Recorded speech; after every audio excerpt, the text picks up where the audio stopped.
August 17, 1943. 18,000 feet over the Solomon Islands.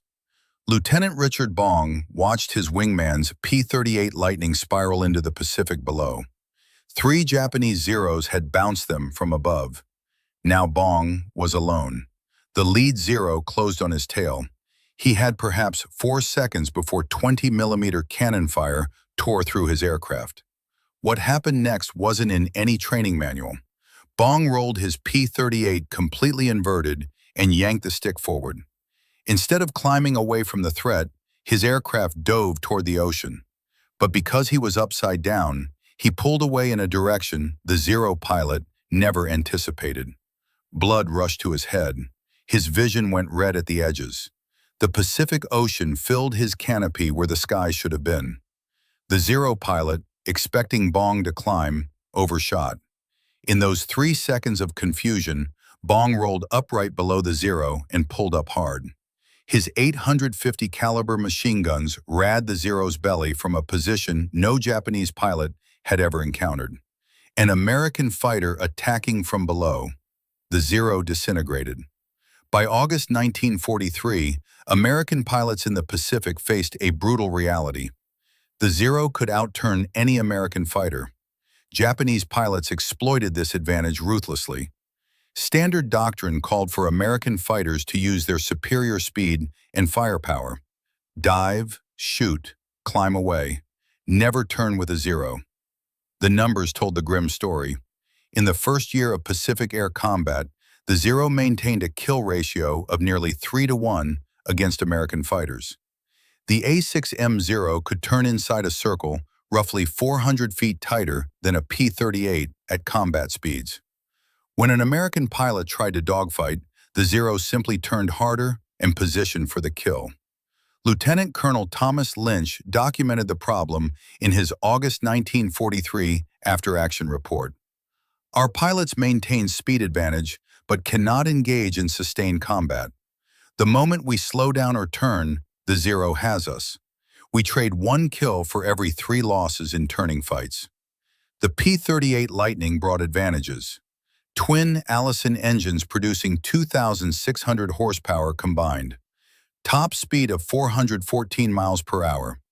850 caliber machine guns and 120mm cannon concentrated in the nose. A P-38 pilot who kept his speed could devastate Zeros in a single pass. But combat rarely allowed perfect conditions. Japanese pilots had been fighting since the late 1930s over China. They understood energy management at an expert level. They knew exactly how to force American pilots into situations where the Zero's turning ability became decisive.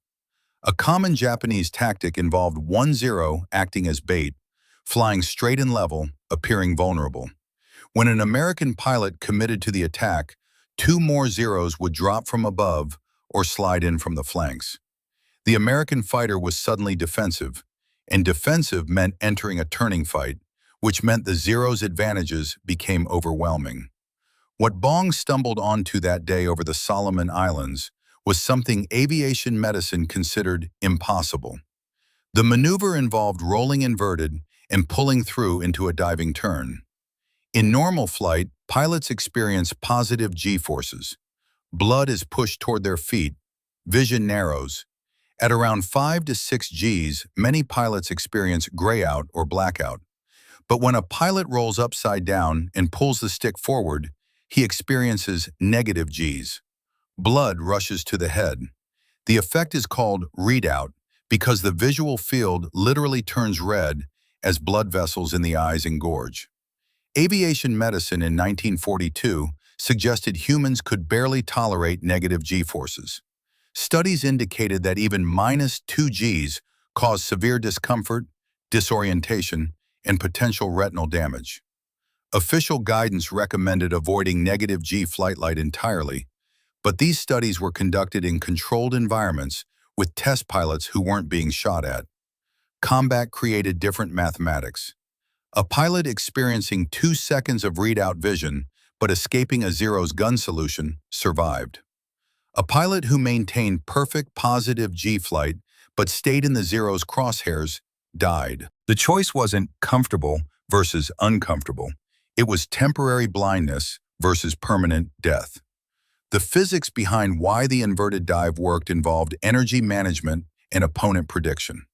When a Zero pilot achieved a tail position, he anticipated the target would either try to outturn him, which was impossible, or attempt to climb away, which bled the American aircraft's energy and made it an easier target. The inverted dive didn't either. It converted altitude into speed in a vector the Zero pilot didn't expect. More importantly, if the Japanese pilot attempted to follow through the maneuver, his aircraft faced structural limitations. The Zero was stressed for positive G loads up to about 7 Gs, but its lighter construction made negative G flight particularly dangerous. Pulling negative Gs in a Zero risked structural failure or engine problems because the aircraft's systems weren't designed for sustained inverted flight. The P-38's twin Allison engines had another advantage in negative G flight. Unlike single-engine fighters with carbureted engines, which could experience fuel starvation during inverted maneuvers, the P-38's engines used different fuel systems that functioned more reliably under negative G loads. This wasn't a design feature. Low-heat engineers weren't planning for inverted combat tactics, but it became operationally significant. A P-38 pilot could maintain power through an inverted dive, while some pursuing aircraft might experience momentary power loss, widening the separation. The human body's tolerance for negative G-forces turned out to be higher than medical literature suggested, provided the exposure was brief. Pilots reported that the readout effect lasted only a few seconds during a properly executed split-S maneuver. Vision returned as the aircraft transitioned back to positive G flight during the pullout. The discomfort was intense. Headaches, facial fatigue eye, bloodshot eyes, but survivable. Several pilots noted in debriefings that they'd rather endure a splitting headache back at base than a proper burial at sea. The informal risk assessment was simple. Negative G maneuvers hurt, but Japanese cannons hurt worse. Major Thomas Lynch of the 39th Fighter Squadron, flying P-38 Lightnings out of Port Moresby, New Guinea, was the first pilot documented to have used the inverted dive tactic deliberately rather than instinctively. On April 11, 1943, Lynch led a 4-plane patrol over the Huon Gulf when his formation encountered 8 Zeros at 20,000 feet. Instead of engaging in a traditional horizontal fight, Lynch immediately rolled inverted when the lead Zero closed on him. He pulled through into a steep dive, accelerated to over 400 miles per hour, then rolled level at 8,000 feet. The Zero pilot, attempting to follow, pulled out at 12,000 feet, either unwilling or unable to match Lynch's dive angle and speed. Lynch didn't just survive the encounter, he reversed the situation. After leveling out, he had both altitude separation and superior speed. He used that energy advantage to climb back up, this time approaching the now disorganized Japanese formation from below. The Zeros had lost their cohesion, chasing after what they thought were fleeing American fighters. Lynch shot down 2 Zeros in the ensuing engagement. His wingman, following his example through the inverted dive, survived without losses. The after-action report noted the tactic but didn't emphasize it. Official doctrines still discouraged negative G maneuvers. What made Lynch's action significant was intentionality. Other pilots had rolled inverted under duress, survived, and chalked it up to luck. Lynch recognized it as a repeatable technique. Within a week, he was teaching the maneuver to other pilots in his squadron during informal briefings. The instruction was simple. If a Zero gets on your tail in a position where you can't shake him conventionally, roll inverted, pull through, dive hard, and use the speed to separate. Don't try to outturn him horizontally. Use the vertical dimension.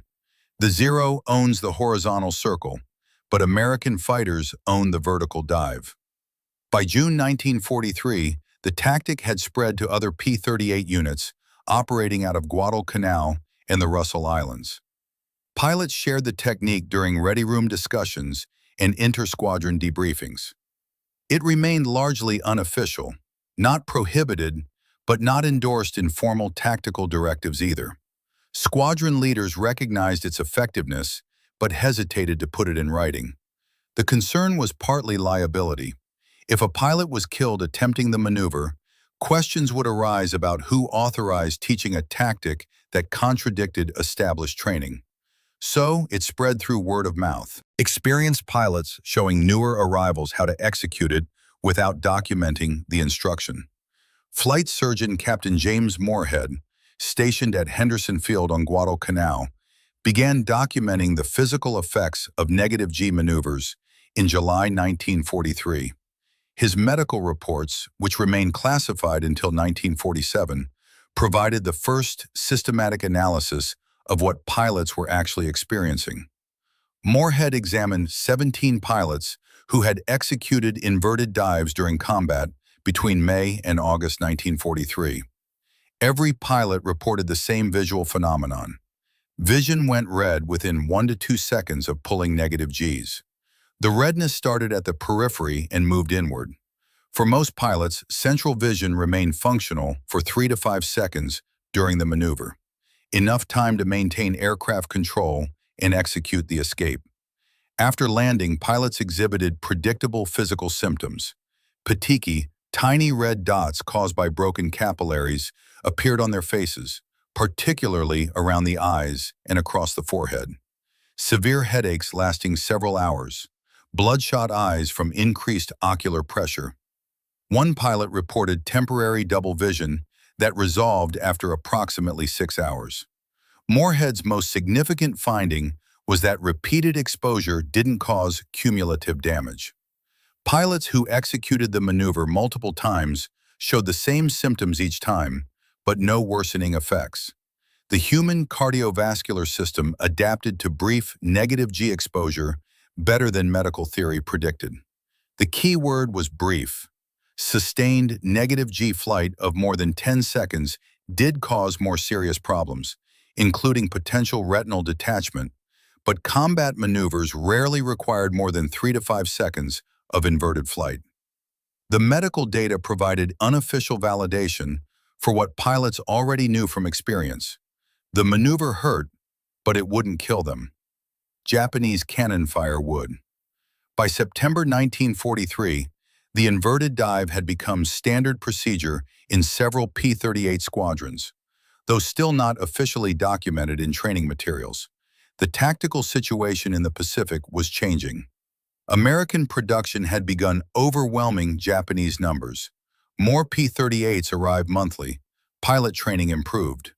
The Zeros, which had seemed invincible in 1942, now faced opponents who understood their strengths and limitations. Japanese pilots noticed the change. Saburo Sakai, one of Japan's highest-scoring aces, wrote in his post-war memoir about encountering American pilots who used vertical maneuvers that seemed suicidal but proved effective. The Lightning pilots stopped trying to turn with us. Instead, they would roll inverted and dive away at speeds we could not match.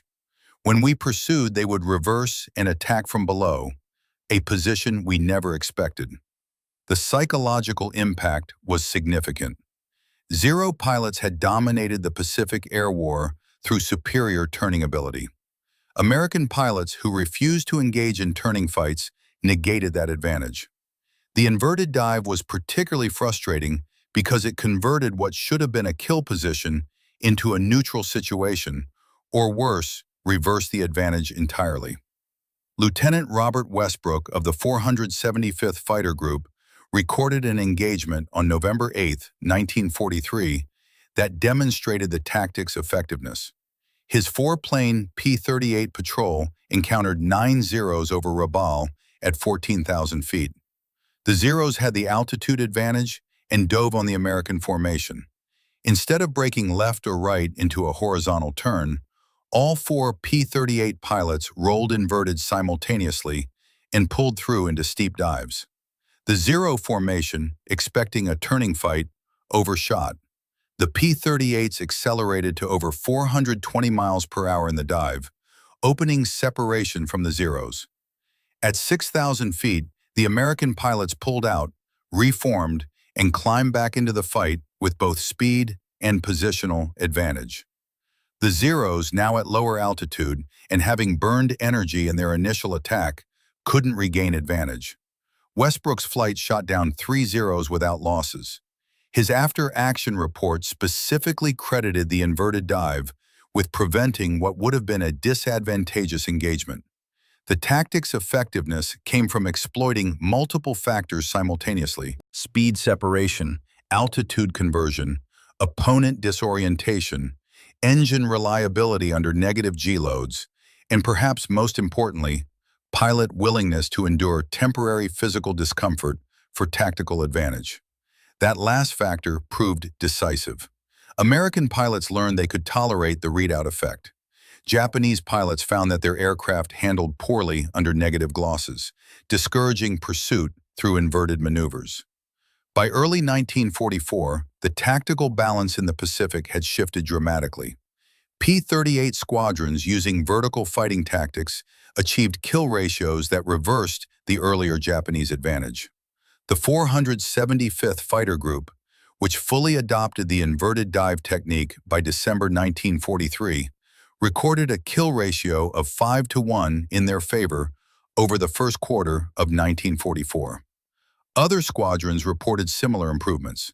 The 5th Air Force in the Southwest Pacific began incorporating vertical maneuvers into official tactical guidance in March 1944, nearly a year after pilots had started using them in combat.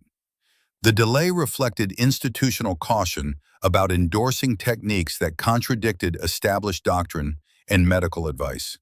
But combat results made the case undeniable.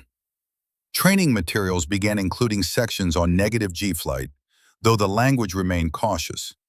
Pilots were instructed that inverted maneuvers should be used only when facing imminent threat with no other escape option. The guidance emphasized brief duration, proper technique, and awareness of physical effects. It was permission without encouragement. Use this if you must, but we're not recommending it. Pilots interpreted the guidance differently.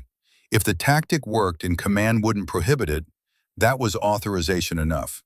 By mid-1944, every P-38 pilot in the Pacific knew how to execute an inverted dive.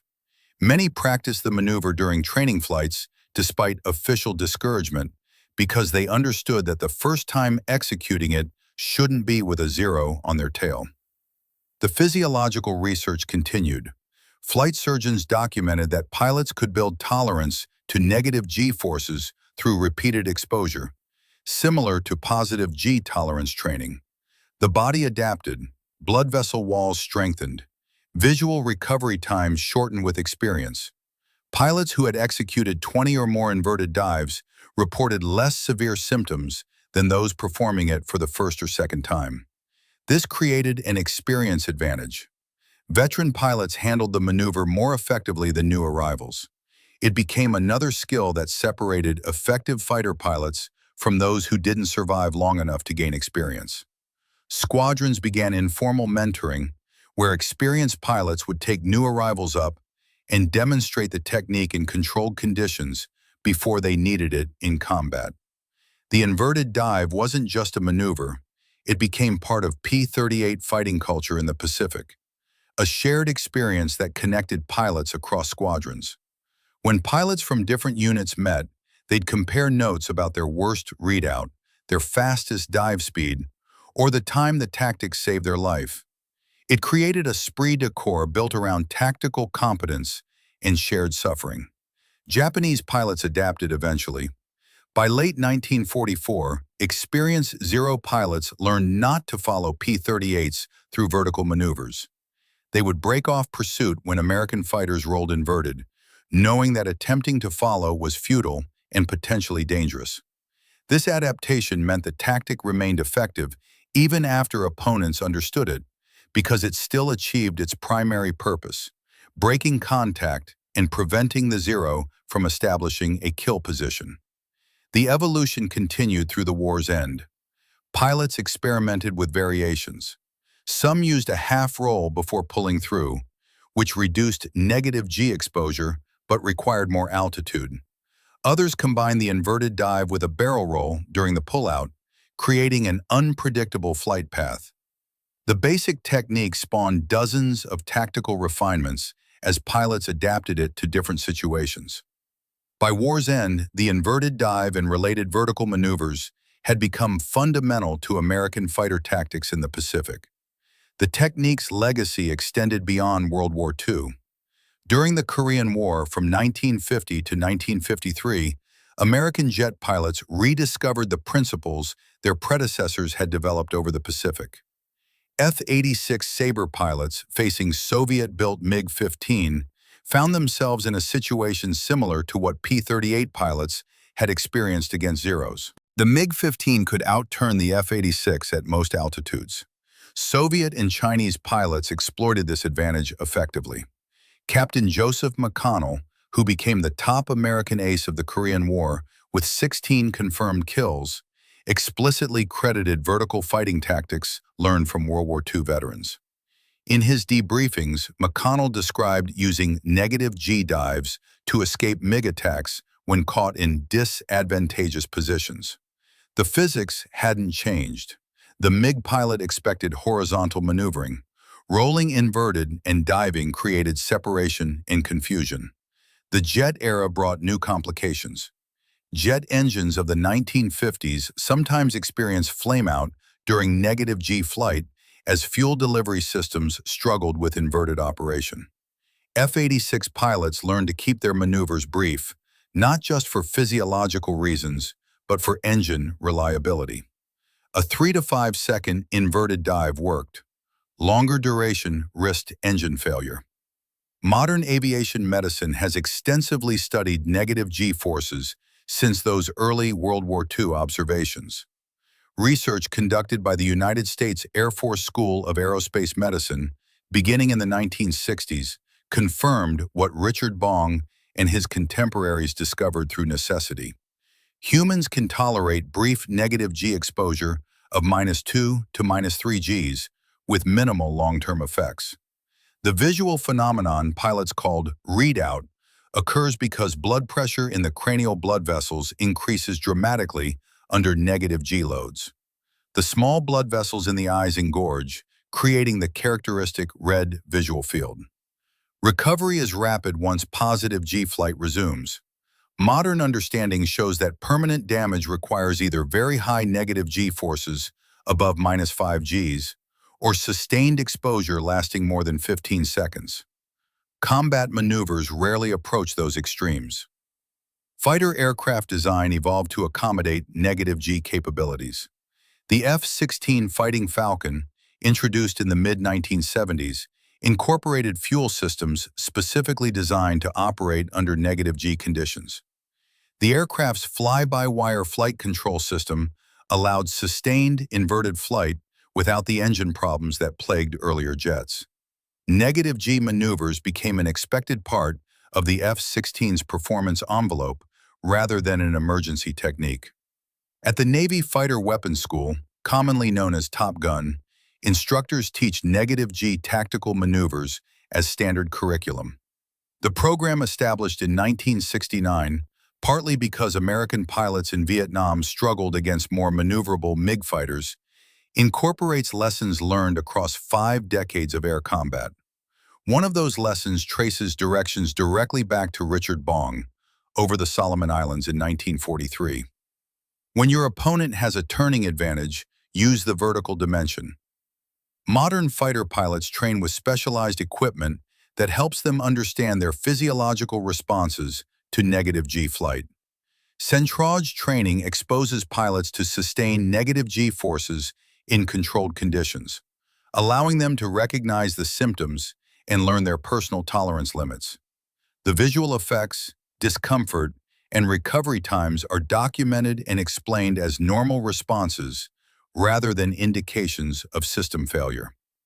The F-22 Raptor and F-35 Lightning II, America's most advanced fighters, both incorporate thrust vectoring and advanced flight control systems that allow sustained high negative G maneuvers. These aircraft can maintain -3 to -4 Gs for extended periods without engine problems or control complications. What Richard Bong achieved through desperate improvisation is now a programmed capability in fifth-generation fighters. The basic human factors haven't changed. Pilots still experience readout. Blood still rushes to the head. The discomfort remains. But modern pilots understand the phenomenon, train for it, and know it doesn't indicate danger. That psychological shift from viewing negative G flight as potentially fatal to seeing it as merely uncomfortable represents a fundamental change in fighter tactics. The spread of this tactical knowledge illustrates how combat innovation occurs. Official doctrine and engineering typically lag behind what pilots discovered through necessity. Richard Bong didn't consult medical literature or engineering specifications. He rolled inverted because dying seemed worse than temporary blindness. That calculation, repeated by thousands of pilots over decades, gradually changed fighter tactics worldwide. The inverted dive and related negative G maneuvers remain relevant in modern air combat despite technological advances. Contemporary air-to-air missiles have excellent tracking capabilities, but they still require positioning and timing. A fighter executing a sudden negative G maneuver creates tracking problems for both missile guidance systems and pursuing aircraft. The unexpected vector change forces the enemy to recalculate intercept solutions, buying valuable seconds. During Operation Desert Storm in 1991, coalition pilots reported using negative G brakes to evade Iraqi surface-to-air missiles and air-to-air threats. The tactic's effectiveness persisted even against more advanced weapon systems. Physics and human reaction time don't change with technology. An opponent expects certain maneuvers based on common tactical doctrine. When a pilot does something outside that expectation, it creates decision paralysis, even if only for a few seconds. Those seconds matter. In air combat, a 2-second advantage in positioning can determine survival. Richard Bong understood that in 1943. Modern pilots with heads-up displays, helmet-mounted sights, and beyond visual range missiles face the same fundamental equation. Survive the next few seconds, then use that survival to reverse the situation. The medical research continues. Studies conducted through the 2010s examined how modern guides and flight equipment affect negative G tolerance. Standard guides designed to prevent blood from pooling in the legs during positive G maneuvers don't help much during negative G flight. Some experimental systems attempted to restrict blood flow to the head during inverted flight, but pilot acceptance was poor. The equipment added complexity without providing benefits proportional to the additional weight and discomfort. Modern pilot training emphasizes that negative G maneuvers are tools in the tactical toolkit, not emergency-only techniques. New fighter pilots learn inverted flight during basic flight training long before they encounter combat situations. This represents a complete reversal from the World War II era when pilots discovered the technique independently and training materials discouraged it. The shift reflects broader changes in how military aviation approaches innovation. The modern process includes structured testing, medical research, and official incorporation of new tactics into training programs. But combat still produces innovations faster than institutional processes can validate them. Iraq and Afghanistan saw pilots develop new tactics for close air support and urban combat that weren't in any manual but proved effective in actual operations. The pattern repeats. Pilots facing life or death situations innovate. Survivors share what worked. Eventually, the innovation becomes doctrine. This cycle from desperate improvisation to standard procedure characterized how the inverted dive evolved from Richard Bong's split-second decision over the solo, Moni Long, to a fundamental element of modern fighter tactics. Richard Bong finished the war as America's top-scoring ace with 40 confirmed victories. He survived the Pacific Air War and returned to the United States in 1945. On August 6, 1945, the same day the atomic bomb fell on Hiroshima, Bong was killed test flying a P-80 Shooting Star jet fighter engine failure during takeoff. He was 24 years old. The irony wasn't lost on those who knew him. Bong had survived hundreds of combat missions, pioneered tactics that saved countless pilots, and faced Japanese fighters across 2 years of intense combat. He died testing a new aircraft in relatively safe conditions. Combat veterans understood flying was inherently dangerous, whether facing enemy fire or not. The risks never truly disappeared. Major Thomas Lynch, who documented and systematized the inverted dive technique, didn't survive the war either. He was shot down over Taji, New Guinea, on March 8, 1944, becoming one of over 33,000 American aircrew killed in the Pacific Theater. His tactical innovations outlived him by decades, incorporated into training programs and fighter doctrine, without most students knowing his name. The pilots who developed these techniques rarely receive credit in official histories. No medals were awarded for inventing new maneuvers. The Medal of Honor went to pilots who shot down multiple enemies in single engagements, not to those who figured out better ways to escape when outnumbered. But among pilots themselves, the tactical innovators held special status. They were the ones who found solutions that kept people alive. Flight surgeon James Moorhead continued his medical research after the war, eventually becoming one of the leading experts in aviation medicine. His classified wartime reports on negative guysiology provided the foundation for decades of subsequent research. When the Air Force established formal aerospace medicine programs in the 1950s, Moorhead's data informed the training protocols and safety standards. The broader tactical lesson from negative G maneuvers extended beyond specific aircraft or historical periods. Combat forces innovation in ways that peacetime training cannot replicate. The pressure of actual life or death decisions compresses learning timelines. What might take years to develop through systematic research and testing can emerge in weeks when pilots face it operationally. Military institutions struggle with this dynamic. Official doctrine requires validation through testing, safety analysis, and institutional approval. This process exists for good reasons. Untested tactics can get people killed as easily as effective tactics save them. But combat doesn't wait for official approval. Pilots improvise, and effective improvisation spread through informal networks faster than formal institutions can evaluate them. The inverted dive illustrated this tension perfectly. By all official measures in 1942 and early 1943, the maneuver should have been prohibited. Medical guidance suggested it was dangerous. No training program taught it. Engineering specifications for most aircraft didn't validate it. Yet pilots used it anyway because the alternative was worse. This created a command dilemma. Squadron leaders and higher headquarters knew pilots were using the technique. They saw the survival rates improve, but officially endorsing something that contradicted established safety guidance created liability issues. The compromise was tactical ambiguity.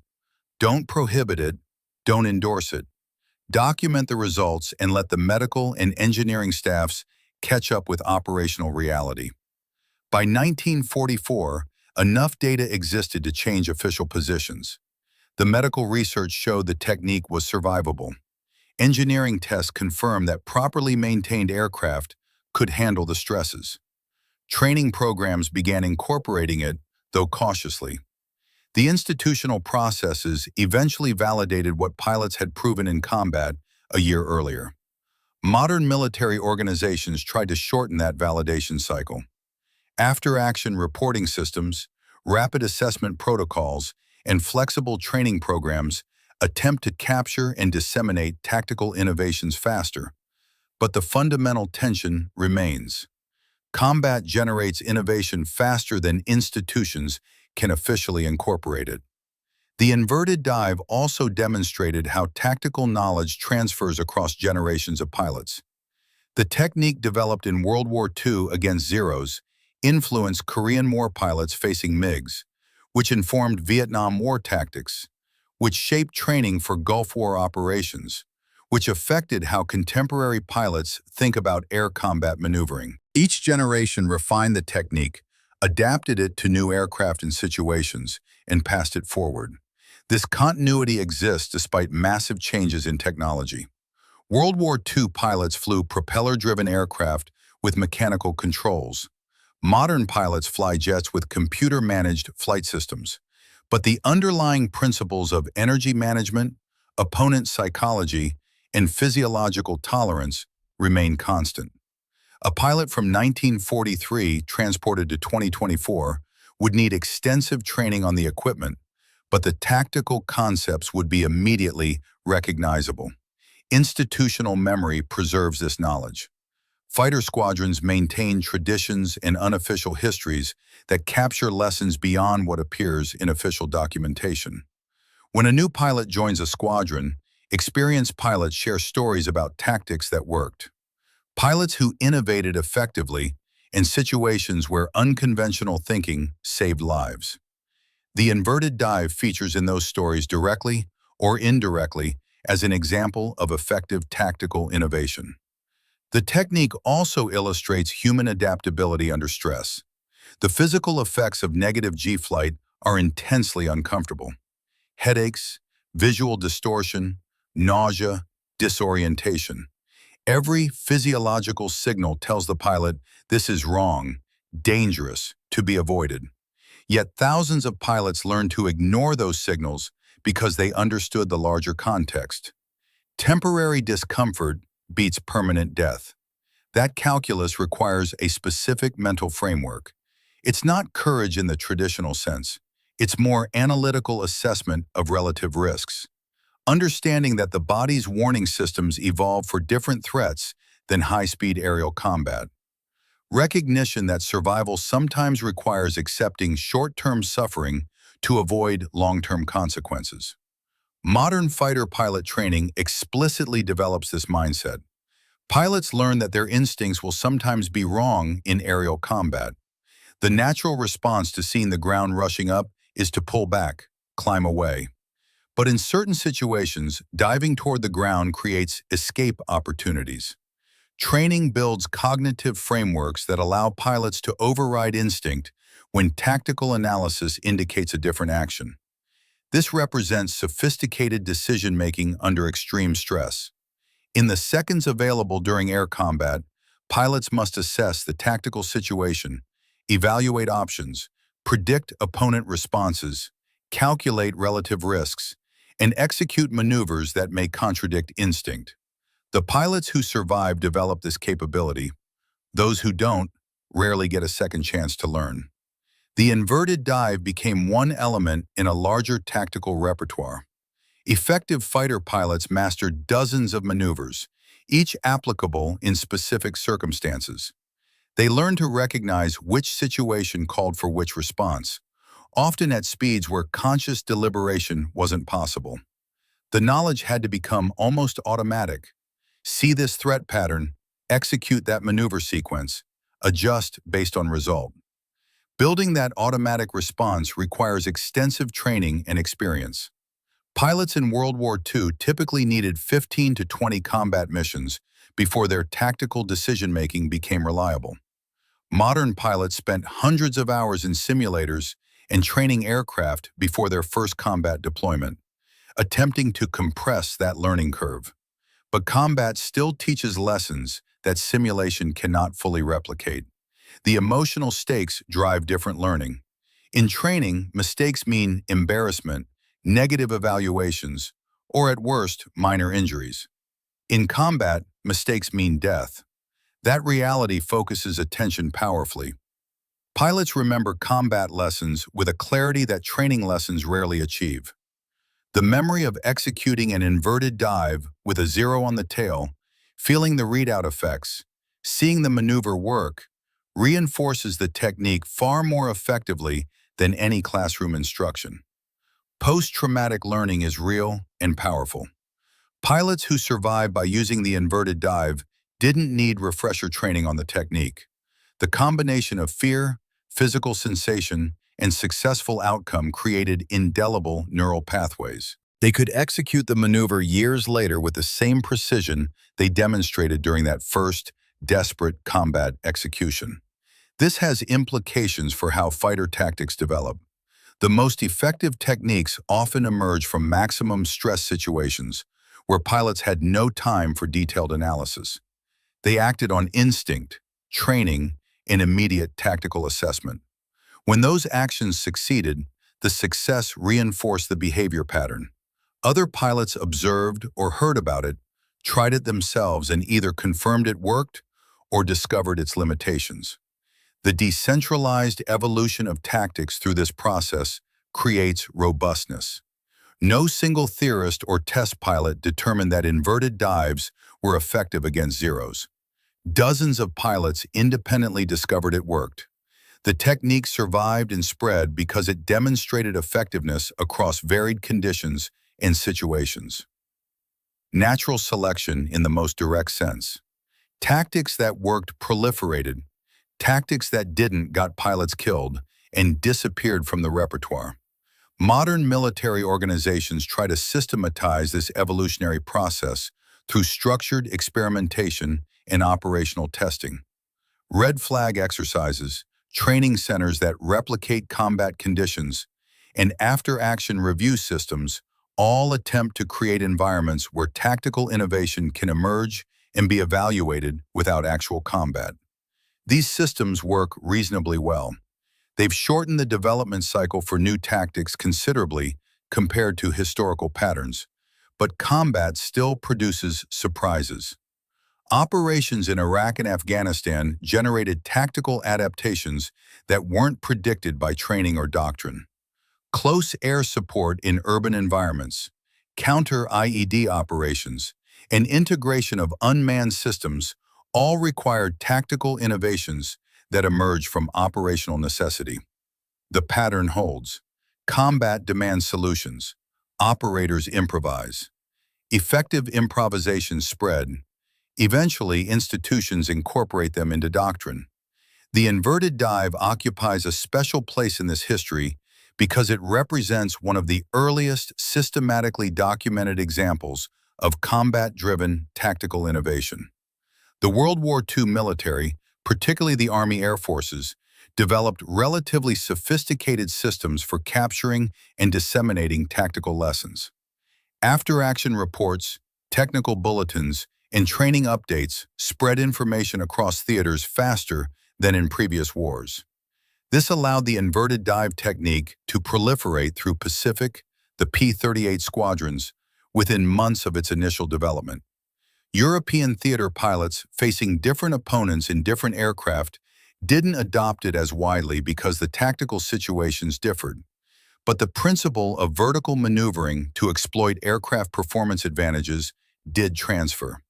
Pilots facing FW-190s or ME-109s learned their own versions of using dive performance to escape disadvantageous situations.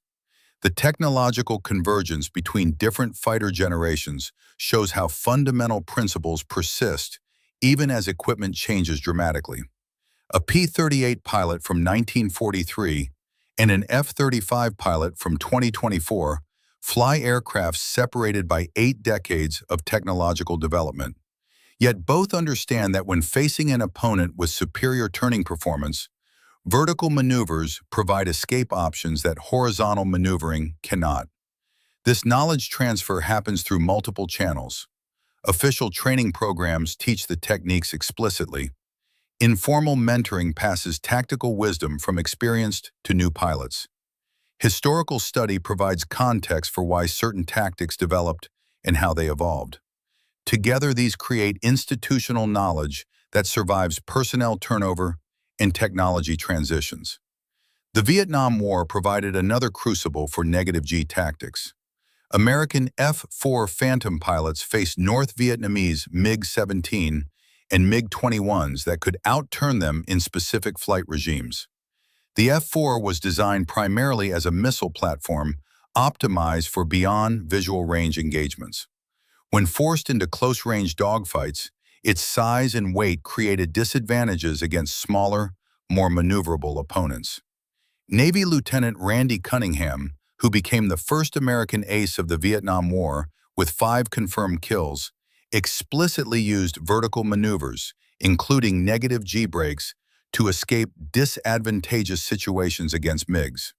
In his engagement on May 10, 1972, where he shot down 3 MiG-17s in a single mission, Cunningham executed an inverted dive to separate from a MiG that had achieved a brief tail position. The tactic worked for the same reasons it worked against Zeros 30 years earlier. The MiG pilot expected horizontal maneuvering. The sudden vertical displacement created separation and confusion.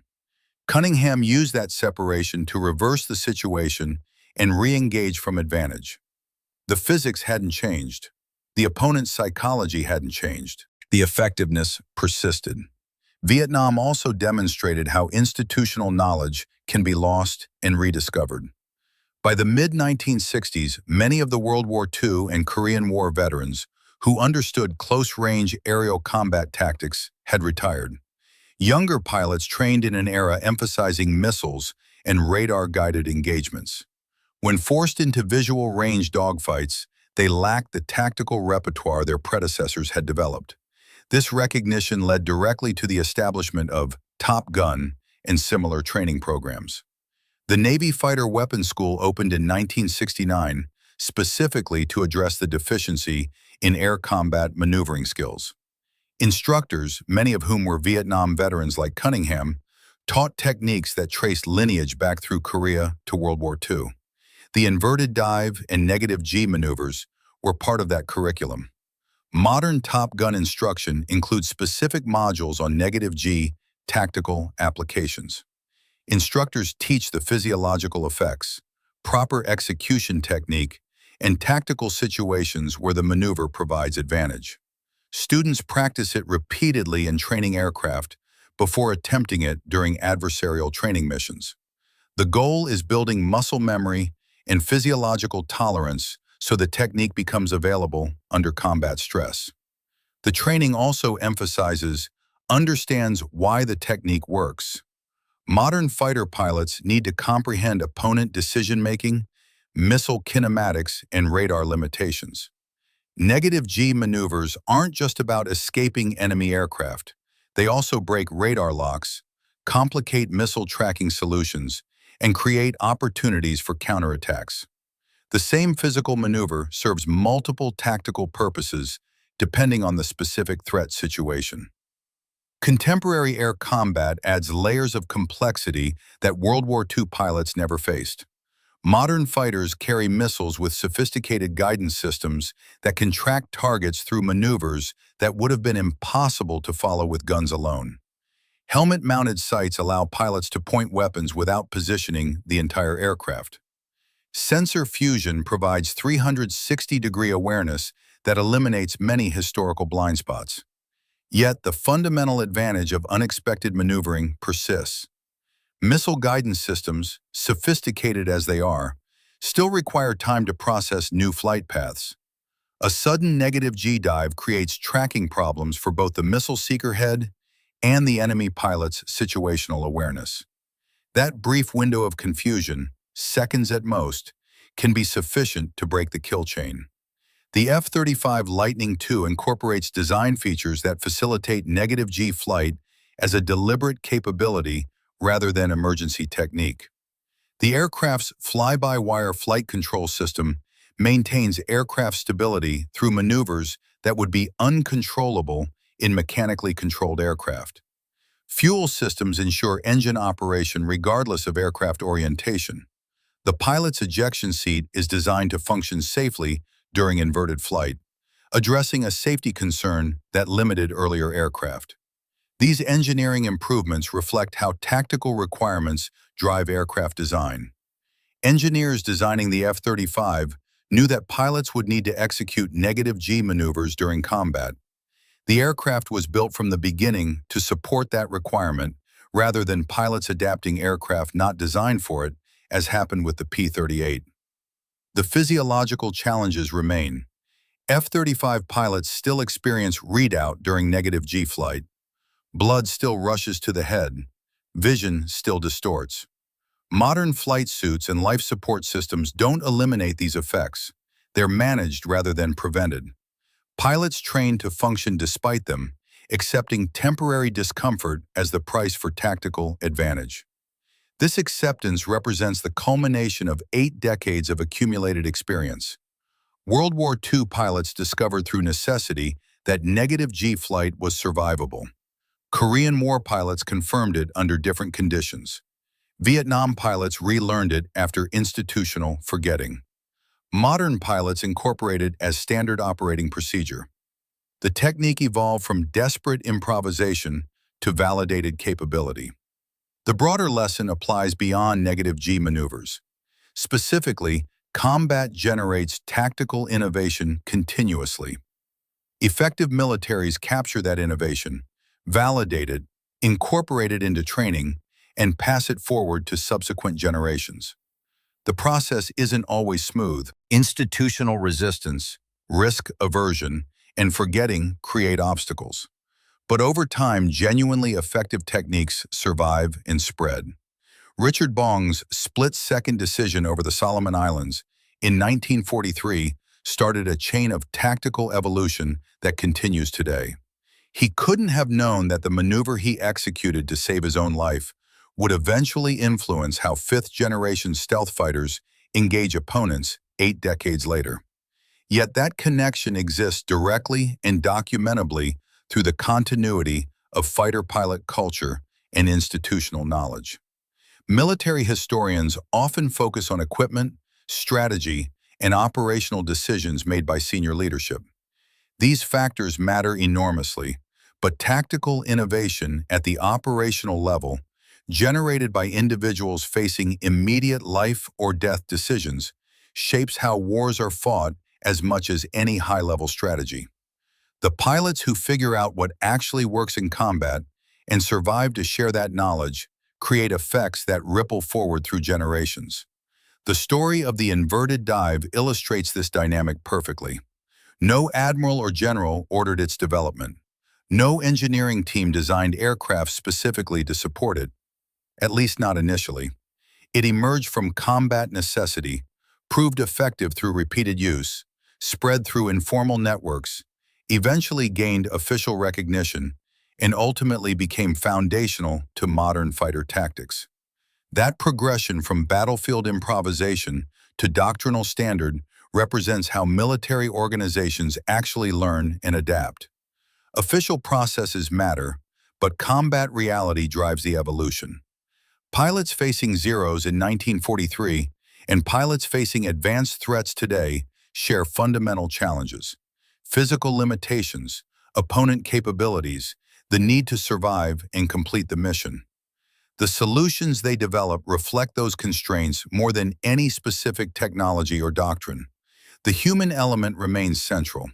Fighter combat is ultimately decided by pilots making split-second decisions under extreme stress. Technology provides capabilities, training builds skills, tactics guide actions. But in the critical moment, the individual pilot must assess the situation, select the appropriate response, and execute it effectively. That human decision-making process connects Richard Bong and his P-38 to a contemporary F-35 pilot.